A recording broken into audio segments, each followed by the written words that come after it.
Não sabe o que fazer aqui? Vem que eu vou te ensinar a melhorar como ponta. Mas antes, já me segue e salva esse vídeo para você não perder essas dicas.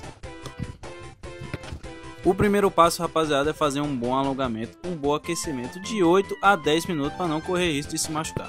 O segundo ponto é a finalização com a bola parada, rapaziada. Tá melhorando o seu chute, tá melhorando a sua batida. Você pode estar chutando tanto no lado direito como no lado esquerdo. O terceiro ponto, rapaziada, é o drible mais cruzamento, tropa. Você vai cruzar muita bola na área. Não é todo lance que o ponta vai driblar e finalizar no gol, então você tem que ter um bom cruzamento.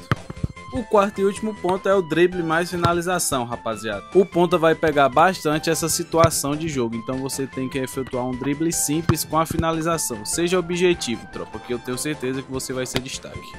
Então esse foi o vídeo, rapaziada. Se você quer o treino da sua posição, não esquece de comentar aqui. Tamo junto e até as próximas dicas. É nóis!